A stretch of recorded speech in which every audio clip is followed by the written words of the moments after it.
Meditar en esta hora sobre el llamado de Dios, a conocer un poco sobre las circunstancias del llamado de Dios. Gálatas 1 del 11 en adelante, búsquelo por favor, y cuando lo haya encontrado me dice un fuerte amén. Vamos a leer todos en voz alta en el nombre del Padre, del Hijo y del Espíritu Santo. Mas os hago saber, hermanos, que el evangelio anunciado por mí no es según hombre, pues yo ni lo recibí ni lo aprendí de hombre alguno, sino por revelación de Jesucristo. Porque ya habéis oído acerca de mi conducta en otro tiempo en el judaísmo, que perseguía sobremanera a la iglesia de Dios y la asolaba. Y en el judaísmo aventajaba a muchos de mis contemporáneos en mi nación, siendo mucho más celoso de las tradiciones de mis padres. Que Dios bendiga su palabra. Oremos al Señor. Padre, gracias le damos en esta hora. Espíritu Santo, suplicamos que impregne con la dulzura de su presencia, Señor, esta reunión. De principio a fin, ministre nuestro pensamiento, nuestro corazón. Denos la fortaleza, Señor, que necesitamos para doblegar esta carne, para poner los límites que demarcan el respeto que en nuestra vida hay, Señor, a tu nombre. Te pedimos que abras los cielos, que nos muestres tu gracia y tu favor, que escuches la oración de tus hijos. Yo te ruego por aquellos quebrantados de su salud, Señor, por aquellos que pasan escasez o necesidad, aquellos que tienen cualquier angustia en su corazón, que sufren depresión. Todo lo ponemos en tus manos, Señor, porque en tu nombre sabemos que hay poder y hay victoria. Con acción de gracias oramos, amén y amén. Puede tomar asiento, hermano, puede sentarse. El llamado de Dios, vamos a conocer un poco sobre el llamado de Dios. Y lo primero que vale la pena mencionar, o que es necesario dejar claro, es que Dios así trabaja. Dios trabaja con llamados. En cada etapa de su vida, usted va a experimentar llamadas de parte de Dios. Aquella persona que le insistió tantas veces que lo acompañase a la iglesia, era Dios llamándolo a través de esa persona. Si usted esta noche está acá por primera vez porque algún pariente le dijo, mira, vamos, ¿verdad? O algunos tal vez conocieron esta iglesia y empezaron a congregarse porque alguien les invitó a alguna de las celebraciones especiales. Por favor, comprenda que era Dios utilizando a ese familiar, a ese amigo, para traerlo acá. Cuando ya el sermón se predicó, se acercó un servidor que le dijo, mire, reciba a Cristo como su Salvador personal. Y allí es Dios, ¿verdad? Queriendo que usted aproveche la visita y que no salga con las manos o con el corazón vacío. Siempre es Dios tocando, Dios llamando a nuestras vidas. Cuando usted reconoce a Cristo como su Señor y Salvador, entonces los llamados no terminan, ¿verdad? Sino que continúan los llamados de parte de Dios. De pronto usted dice, qué bonito poder estar como los hermanos uniformados. Qué bonito, me gustaría ser un servidor de escuela bíblica, darle clases a los niños. No crea que a usted se le está ocurriendo, hermano. Es Dios que pone ese pensamiento en usted. Cuando de pronto dicen, hermanos, el colegio de teología va a comenzar el nuevo ciclo, ¿verdad? Y recuerde que esto no solo es para pastores, sino para aquellas personas que quieren conocer más del Señor. Y usted siente esa cosquillita, ¿verdad? De entrar al seminario. Es Dios que está llamando también a su vida a aprender más de su palabra. Entonces, el apóstol Pablo, que es de quien estamos hablando acá, dice, vea por favor, versículo 11. Mas os hago saber, hermanos, que el evangelio anunciado por mí no es según hombre. Dice, pues ni yo ni lo recibí, ni lo aprendí de hombre alguno, dice, sino por revelación ¿de quién? De Jesucristo. Ok. Usted sabe que en la época del Señor, ¿verdad?, habían distintos movimientos políticos religiosos. Cuando usted oye hablar de los fariseos, de los saduceos, ¿verdad?, que eran personas que de pronto se le acercaban a Jesús y le hacían preguntas con malicia, preguntas capciosas, algunas veces para buscar pretexto de acusarlo en contra del gobernador, del emperador romano, ¿verdad? Algo otras veces para buscarle oportunidad de acusarle en contra de la ley de Moisés. Entonces, pero esas personas que dice la Biblia, y vinieron los fariseos y se le acercaron los saduceos, entonces esas personas formaban parte de grupos que en aquella época, ¿verdad?, eran religiosos, pero la religión estaba demasiado impregnada o contaminada con la política.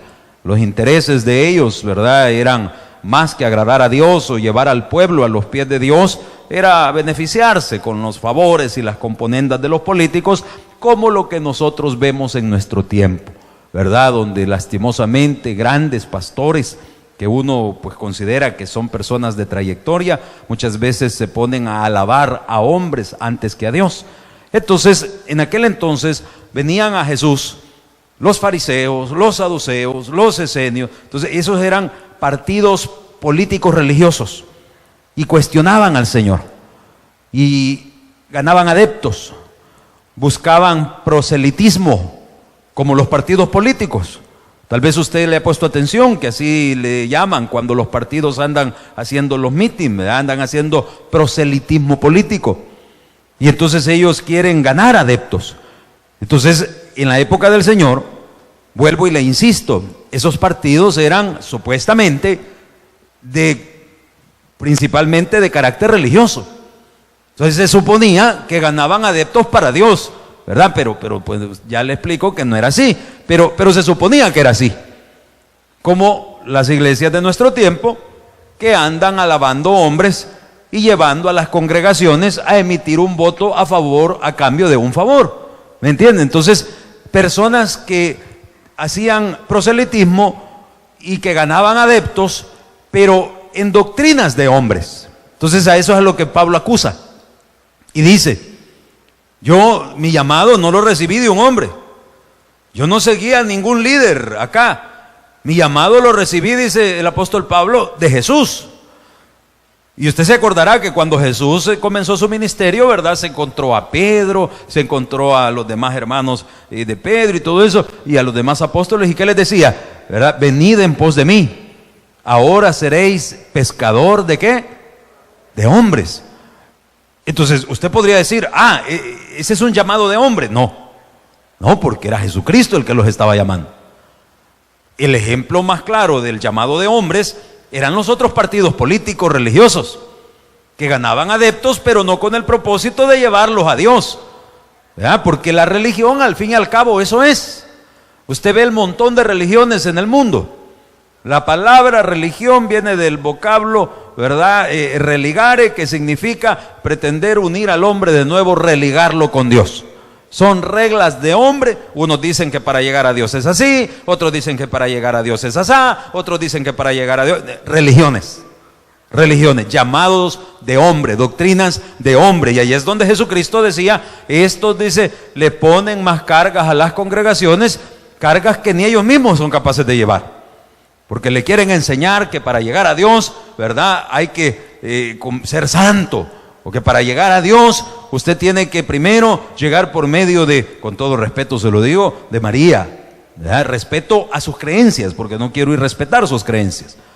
Pero la palabra de Dios es clara cuando dice que no ha dado otro mediador entre Dios y los hombres que Jesucristo hombre. Entonces, cuando Pablo señala esto, dice, mi llamado, dice, no es según hombre, y yo no lo recibí ni lo aprendí de hombre alguno, sino mire la palabrita, no, pero antes de Jesucristo hay una palabra, léala. Sino por revelación de Jesucristo mismo.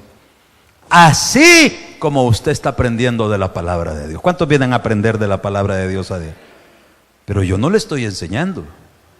Yo le guío el estudio. Quien le permite a usted asimilar la enseñanza es Jesucristo cuando usted le ha recibido como su Señor y Salvador.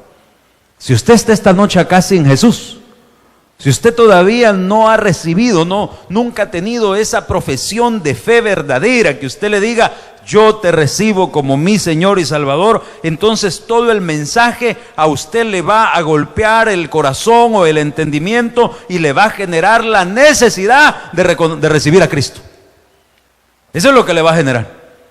Usted tal vez está pasando por la necesidad de sanar de una enfermedad, usted o un familiar, o tal vez de salir de una amenaza o algo. Y entonces, pero todo el mensaje se va a centrar para usted. Oiga bien lo que le estoy diciendo, no que yo le voy a predicar, no, lo que usted va a percibir la necesidad de recibir a Cristo. Porque como el que convence, ¿quién es, hermanos? Es el Espíritu Santo. Entonces, usted está escuchando el mismo sermón que los hermanos, pero el que ya es hermano, él ya tiene una revelación distinta que usted no tiene.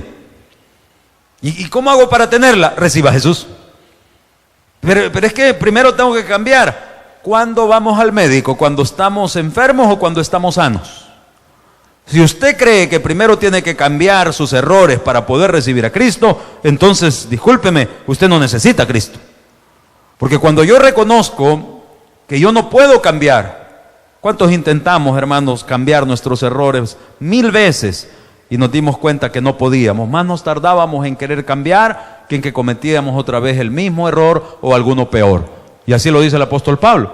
Desgraciado de mí, decía, ¿quién podrá sacarme de este cuerpo de muerte? Que lo que yo quiero hacer, ¿es fácil hacer lo que le agrada a Dios?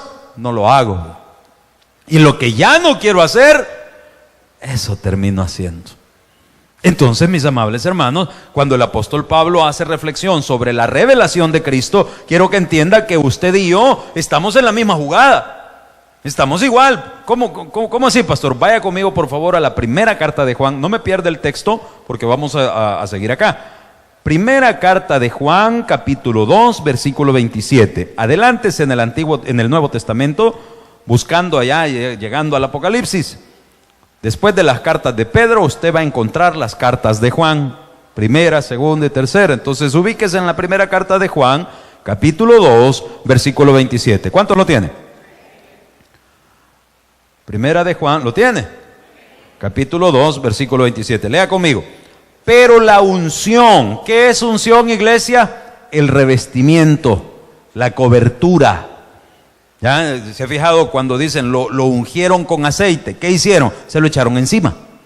Entonces la unción dice que vosotros recibiste de Él. ¿Qué pasa? Permanece en vosotros. ¿Por qué permanece? Porque una vez usted recibe a Cristo, hermano, el Espíritu de Dios entra, lo llena y lo sella. Usted está sellado por el Espíritu Santo. La segunda carta a los Corintios lo dice, capítulo 1. Estamos sellados por el Espíritu de Dios. Usted ya tiene el certificado de garantía, el sello de lo bello. ¿Cuántos creen que Dios es bello, hermano? Pues usted es un hijo de Dios. Usted tiene el sello de que ha sido comprado ya por la sangre de nuestro Señor. Entonces dice, vea por favor, permanece la unción que recibiste de Él, permanece en vosotros. Y mire, siga leyendo. ¿Qué dice ahí? Y no tenéis necesidad de que nadie os enseñe. Así como la unción misma os enseña todas las cosas, y es verdadera, y no es mentira, según ella os ha enseñado, permaneced en Él. Mire qué lindo esto. Yo siempre, cuando analizamos este punto con los hermanos del seminario, en el Colegio de Teología, yo siempre les digo, hermanos, cierren sus cuadernos y vámonos, vea. Porque si allí dice que usted no necesita que nadie le enseñe, pues vámonos ya, ¿no? Lo que pasa es que usted tiene que leer más la Biblia. Usted tiene que profundizar en el estudio de la palabra. La misma Biblia nos manda a escudriñarla. De día y de noche, le dijo a Josué, ¿verdad? Meditarás en este libro de la ley, para que hagas conforme a lo que en él está escrito, dice. Y entonces, antes no. Cuando usted medite en este libro de la ley y haga y ponga en práctica lo que él enseña, entonces harás prosperar tu camino y todo te saldrá bien. Claro, si es la palabra del Señor. Entonces, ¿quién le da a usted el entendimiento? El Espíritu Santo. Y entonces, ¿qué es lo que viene a hacer el pastor acá? Como usted no lee y yo sí leo, pues el Señor me manda a que le diga lo que Él le quería decir a usted directamente en su lectura. Si usted se pone a leer este texto que yo le estoy predicando, Dios se lo hubiese dicho a usted. Así de sencillo. Todo lo que usted quiera saber de Dios, ahí lo tiene. A ver, ¿cuántos andan Biblia esta noche? Levante su Biblia, por favor. Hermanos, esta es la palabra de Dios. Acuérdese que este es el mapa de su vida.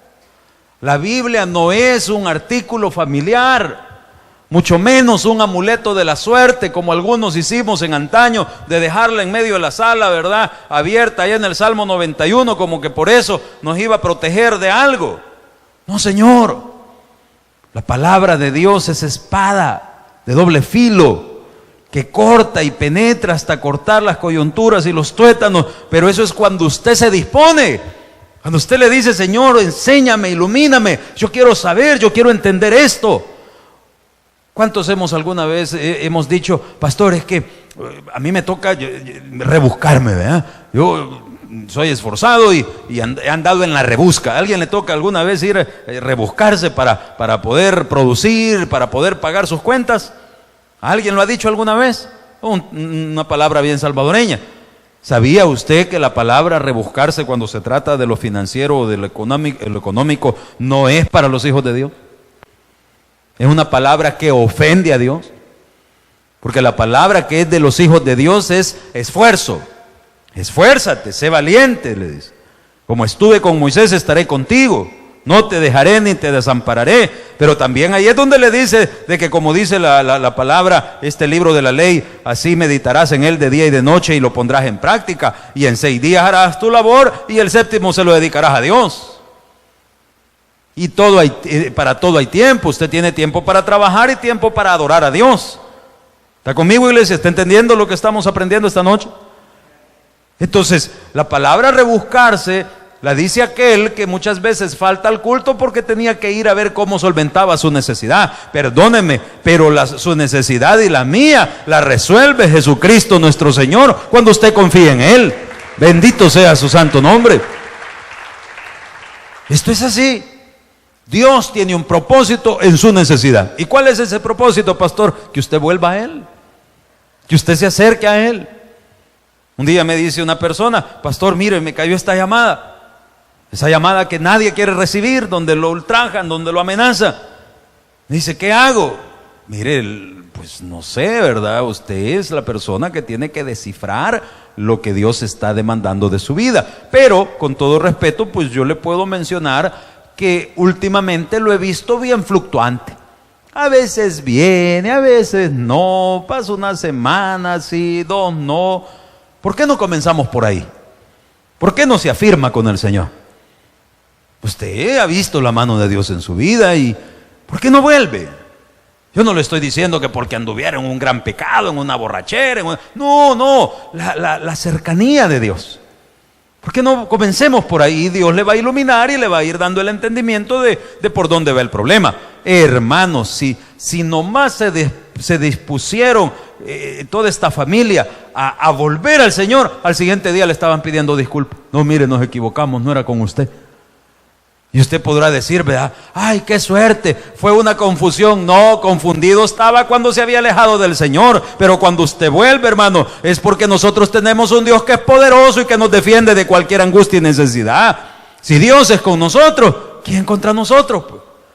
Pero eso sucede cuando usted se acerca a Dios. Acercaos a Dios y Dios se acercará a vosotros. Entonces, gracias, pastor, por su consejo. No, yo solo le di un tip. Pero ¿qué hizo que la persona tomara en cuenta ese tip, ese consejo? ¿Sabía usted que 9 de 10 consejerías que yo tengo no hacen lo que uno les dice? No crea que todo el que viene y eso que para que ya venga al pastor a pedir un consejo es porque ya probó resolverlo y no le funcionó. Y 9 de 10 vienen y le preguntan a uno y van y hacen todo lo contrario. Entonces, ¿por qué? Porque no se dejan enseñar por la unción que hay en ellos. No se dejan instruir por la dirección del Espíritu Santo. Hermanos, si esto es bien práctico, vaya de regreso allá, por favor, en Gálatas. ¿Lo tiene? Versículo 12 dice: ni lo recibí, ni lo aprendí de hombre alguno, dice, sino por revelación de Jesucristo. Mi amado hermano, usted tiene algo, mire, que ni el diablo mismo ni los ángeles caídos tienen. Se llama revelación de Dios. ¿Cuántos saben que el diablo se puede la Biblia de pasta a pasta? ¿Sabía usted eso? ¿Sí? ¿Cuántos saben que el diablo tiene poder? ¿Ah? ¿Cuántos saben que más poderoso es el que está en nosotros que el que está en el mundo, hermano? Pues esa revelación que Dios le da a su cuerpo, esa no la tiene Satanás. Esa la tiene usted. Por eso es que allá en la primera carta a los Corintios dice, capítulo 2, dice que la mente de Cristo mora ¿en dónde? ¿En dónde mora la mente de Cristo? En nosotros, en los que le hemos recibido. Pero cuando usted está ante una dificultad, usted tiene las dos opciones. O la resuelve conforme a la mente de Cristo, o la resuelve conforme a su antigua manera de vivir. Le he contado de aquella persona que me dijo, pastor, estoy bajo amenaza, ¿qué hago? Porque yo lo que quiero hacer es matarlo antes que me mate a mí. Le digo yo, bueno, ¿qué me viene a preguntar? Si la pregunta es necia. ¿Cómo va a creer que yo le voy a decir que está bueno eso? Mía es la venganza, dice Jehová. Y dice que cuando usted está a cuentas con Dios, hasta las bestias del campo están en paz con usted. Sin embargo, la persona salió, el tiempo pasó y después en otra plática me dice, no, pues tuve que matarlo, mejor me voy a lo seguro. Oh, ok. ¿Qué es lo seguro para usted? Es que esto es fe. No, esto es fe. Si usted piensa que es más seguro un fierro, calibre del que le guste, un machete, si usted piensa que eso es más seguro que el poder del omnipotente, pues es su decisión, amado. Es usted. Pero si estamos aquí aprendiendo, y le insisto en que no es el pastor el que le enseña, yo le proclamo. Pero la sabiduría no viene de mí, la sabiduría viene de Dios, y Él es el que nos guía, y Él es el que nos da la victoria. Entonces, fíjese bien lo que dice Pablo. Y vuelva a leer el 12, dice, yo ni lo recibí, ni lo aprendí de hombre alguno, sino por revelación de Jesucristo. Vuelva a ver al que está a la par suya y dígale, busque la revelación de Jesús a diario. Por eso es importante orar, por eso es importante leer la Biblia todos los días, porque en esos elementos, por eso es importante no faltar a sus cultos. En esos tres elementos usted recibe revelación de Dios. Versículo 13, mire. Porque ya habéis oído, dice, acerca de mi conducta. ¿Cuándo, hermano? Subrayemelo, por favor. ¿Cuándo era su conducta reprochable? En otro tiempo. ¿Dejó de ser su conducta la misma de otro tiempo o sigue siendo igual o peor? Quiero decirle algo, hermano, las cosas malas que nosotros hicimos cuando no conocíamos a Jesús se van a quedar pachitas con las barrabasadas que vamos a cometer si damos pauta a nuestra vida a volver atrás. ¿Por qué, pastor? Porque la Biblia lo ha prometido. Dice que el postrer estado será como peor que el primero. Peor que el primero. Dice que somos como la cerda lavada y el perro que vuelve al vómito. ¿Ha visto usted alguna vez un perro que vomita y se come el vómito? Le dan ganas de decirle, no hombre, déjame un poquito vos, hacete para allá. Ñam, ñam, ñam, ñam, ñam, ñam. Así nos tilda o nos clasifica el Señor cuando volvemos a las barrabasadas del pasado. Mire qué duro es esto. Mire qué duro es esto. Y su relación con Dios, es su trato con Dios, es su vida. El estilo del cristianismo es que la relación con Dios es personal. A usted no lo va a estar juzgando el pastor, los hermanos, no, usted sabrá. Yo solo le predico lo que el Señor dice acá en su palabra, ¿verdad? Porque Pablo insiste, mire, si mi conducta era conocida, no como buena pieza, pero era otro tiempo. Era otro tiempo. Y dice después, en el judaísmo dice, perseguía de sobremanera a la iglesia de Dios mire, Pablo era un asesino. Pablo era un asesino. Un día estaba platicando yo con alguien y le digo, no hombre, es que yo en tiempos de mundo, le digo, yo me corrompí, realmente yo fui un pervertido por esto y por esto. Y me dice la persona, mire, no hombre, no friegue. Fíjese que yo estuve involucrado en otro país, en unas cuestiones así, ha visto de esos que se encadenan y se atraviesan clavos y se hacen un montón de volados y se visten de negro y se sacan sangre. Y no, hombre, si yo me quedé, yo sentí que era la Madre Teresa de Calcuta a la par del que estaba a la par mía. No, hombre, yo me sentía mal, fíjese, ¿verdad? Claro, ¿sabe cuál es el problema? Que no hay pecado grande o pecado chiquito delante de Dios. Pecado es pecado. Y Dios, dice la Biblia, ¿verdad?, que no resiste el pecado, pero ama al pecador. ¿Cómo así, pastor? Porque quiere lavarlo con su sangre, porque quiere transformarnos, y no hay nada que la sangre de Cristo no pueda limpiar. Mira, hermano, qué lindo es el Señor. No hay nada que usted haya hecho. Ahora, sí le voy a decir algo. Hay muchas cosas que usted y yo hemos hecho que probablemente no nos las hemos perdonado, no Dios, sino nosotros.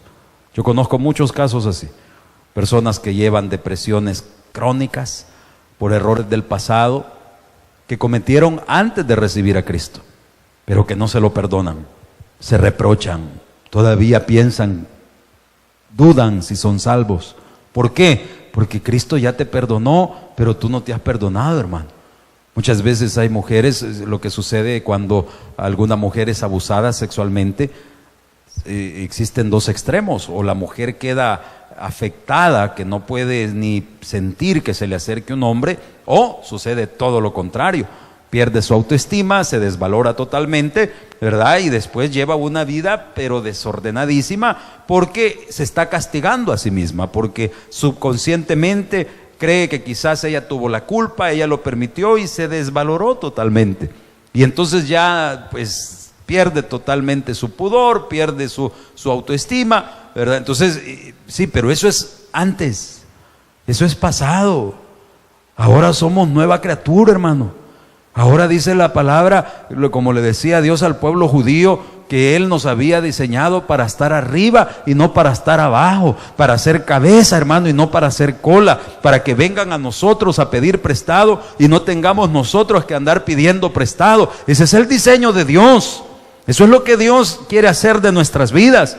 Pero el problema es que nosotros, en lugar de darle cabida a la mentalidad del reino, le damos cabida a la mentalidad del mundo. ¿Y el mundo cómo está? El mundo está en crisis. Mire qué cosa. El mundo está en crisis y usted y yo estamos en Cristo. Y si estamos en Cristo somos más que vencedores, amados. Entonces levante el ánimo, por favor. Bendito sea el Señor. Si usted está en Cristo, usted es vencedor.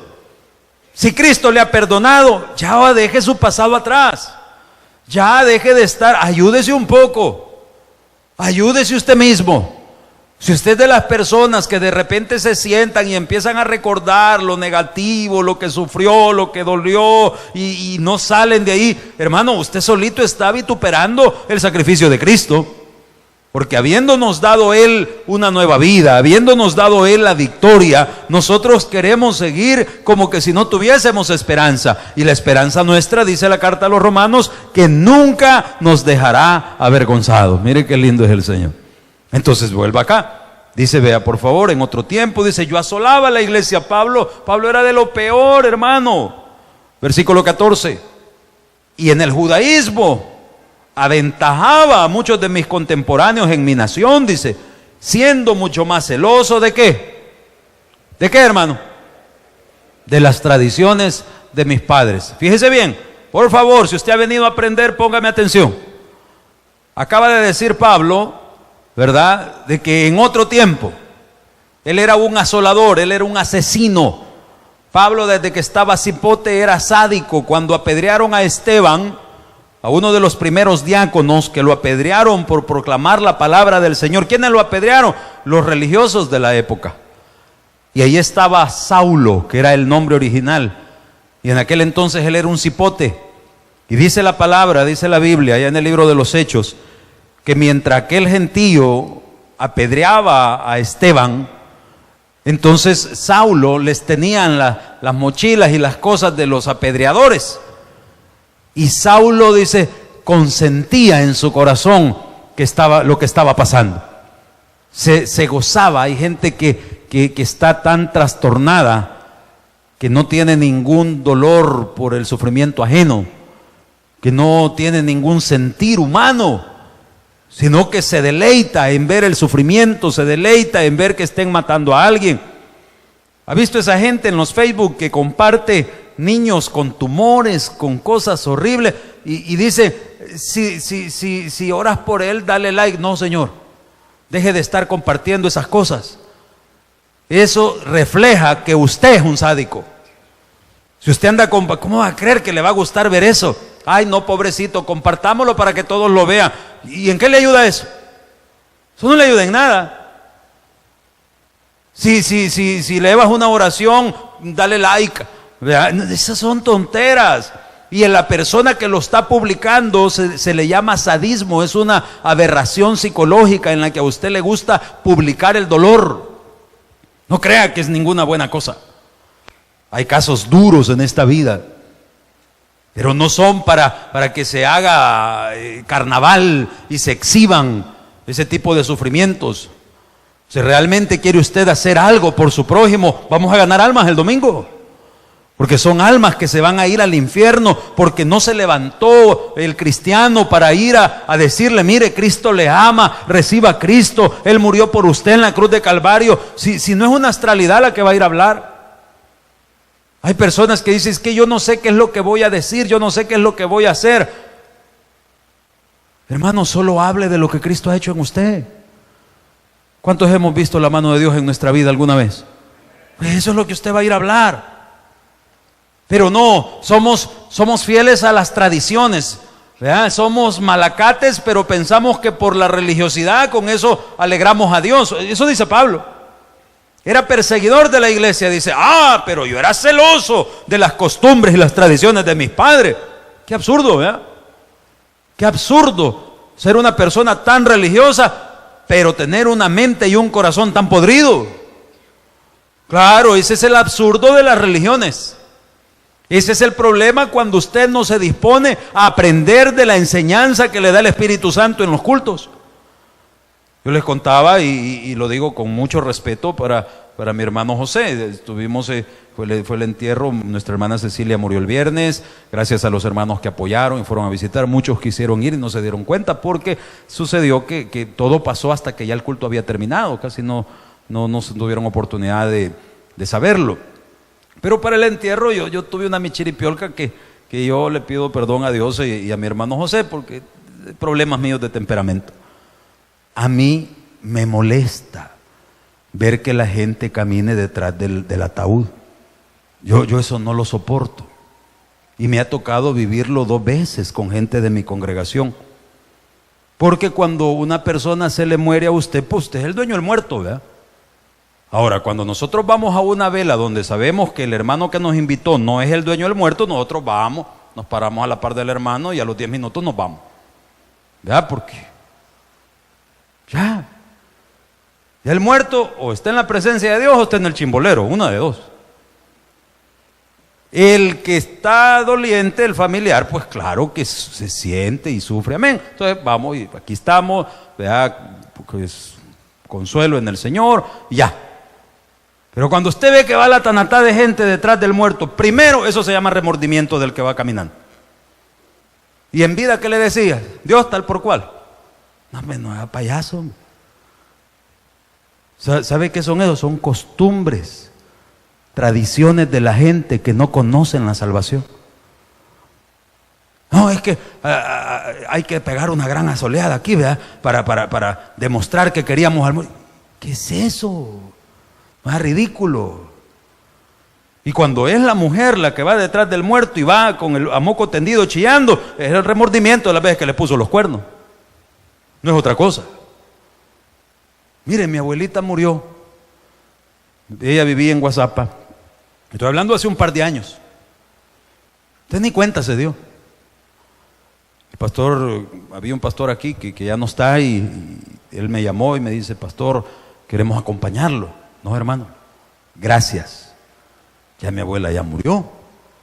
Aquí hemos venido a enterrarla ¿Y qué va a hacer los hermanos agarrando de aquí para WhatsApp? A la hora que terminaba el culto, 9 de la noche, va a regresar a la 1 de la madrugada, Dios no lo permite, un accidente. No, ¿y para qué? No, que queremos apoyarlo a usted. A mí no me ande apoyando ni madre, yo tengo el apoyo de Cristo y ese es suficiente. Yo soy de las personas que cuando están tristes o enojados, prefiero estar encerrado. Prefiero que no me hable. ¿Me quiere mandar un mensajito? Gracias, se lo agradezco. No, aquí vengo para que llore en mi hombro. No friegue con que no lloro en el de mi nana, mucho menos voy a llorar en el suyo. Es que mire, hermano, perdóneme, yo aprendí a llorar a los pies de Jesucristo y eso paga. Eso es lo que paga. Pero los rudimentos, ¿verdad? Las tradiciones religiosas, yo respeto las suyas. No, yo le cuento el por qué. Entonces, yo lo que hice, vea, está bien, quieren irse aquí detrás del muerto, está bien, vea, que va, yo ya me voy para mi casa. Llevo 2. A la tercera, le prometo, amada congregación, que yo lo gano para Cristo, pero no voy a ir a su entierro. Porque si así es la costumbre aquí, no, a mí me gusta gozarme con los salvos. A mí me gusta la gente que entiende que sí, hay un proceso, vea, pues hay una vela, hay un entierro, pero mire, estuvimos en el entierro de una niña. Ha sido lo más lindo que yo he visto. Este mismo año, de una hermanita de la iglesia. Dolorosísimo para la hermana. Cuando ella se iba a bajar el ataúd de la criaturita, ella hizo lo que en psicología se le llama un cierre de ese episodio. Le dijo: amorcito lindo, usted sabe que estuvimos con usted todo el tiempo. Yo te doy gracias, Señor, por el tiempo que me diste. Mira, hermano, jamás había visto yo una persona con la tranquilidad despedirse, y eso es psicológico, no crea que es espiritual, porque la criaturita pues está en la presencia de Dios. Pero el que quedaba, el que se dolía, le dijo, ¿verdad? Dios, mi amor, nos vamos a ver un día. Eso demuestra aquella paz en el corazón, de que usted sabe que su difunto ya está en la presencia de Dios y que aquí nosotros nos quedamos guerreando con la vida y que un día nos vamos a reunir de nuevo, pues. ¿Cuál es el problema? ¿Quién dijo miedo? Si todos nos vamos a morir. Y cuando usted está seguro de su salvación, usted sabe que la separación es momentánea, porque en el tribunal de Cristo nos vamos a reunir todos para alabar y glorificar el nombre del Rey por los siglos de los siglos de los siglos, hermano. Es lindo eso. Precioso es eso. Pero eso no es religión. No, eso no es religión. Entienda, iglesia, que la religión no sirve de nada. Religión es ritualismo. Religión es venir y aleluya, aleluya, y cuando ya le dice da la mano a tu hermano, desgraciado, no le habla. ¿De qué sirve el aleluya? ¿Sí me entienden? O sea, yo soy el primero que le dice cantémoslo. Pero lo que le estoy diciendo, que de nada nos sirve hacer toda esa algarabía si en el corazón no hay claridad de lo que Cristo Jesús nos ha dado, pues. O sea, aquí lo importante es saber quién es el que se mueve en medio de todo esto, y el que se mueve en medio de todo esto se llama el Espíritu Santo de Dios, hermano. ¿Quién es el que lo lleva a usted a su victoria, a salir adelante de su necesidad? El Espíritu Santo de Dios. No son los rituales. Te puede silbar toda la tristeza, estamos. Yo como no puedo silbar, no estoy chimuelo, tengo el bumper todavía, pero nunca aprendí. Algunos no silban porque peligroso le queda la placa de peineta al que está adelante. Va a quedar bien prensada. Pero está bueno, alegrémonos, gócese de venir a la casa de Dios, pero que no sea del diente al labio, que sea del corazón. Que cuando salgamos acá usted pueda ver a aquellas personas, como dice Pablo, ¿verdad? Al que antes conocimos en la carne, ahora lo vemos en la fe del Hijo de Dios. Probablemente haya sido su enemigo. Probablemente, como de aquella hermanita le contaba yo, que me decía, es que mire, pastor, es a tal por cual nos peleamos un marido una vez. Sí, hermana, pero ninguno de las dos lo tiene, ¿verdad? Se fue con otra tercera y ustedes dos ahora aquí están lavadas con la misma sangre, y entonces, no, pues tengo que quererla, a tal por cual ahora, ¿verdad? Entonces, vea por favor lo que dice Pablo. Versículo 15 dice: Pero cuando agradó a Dios, mire qué lindo esto, cuando agradó a Dios, que me apartó. ¿Desde dónde lo tenía preparado a usted Dios para estar en el conocimiento de la verdad? Desde el vientre de mi madre. ¿Y qué hizo? Me llamó, dice, por su gracia. ¿Por qué por su gracia? Porque no la merecíamos, hombre.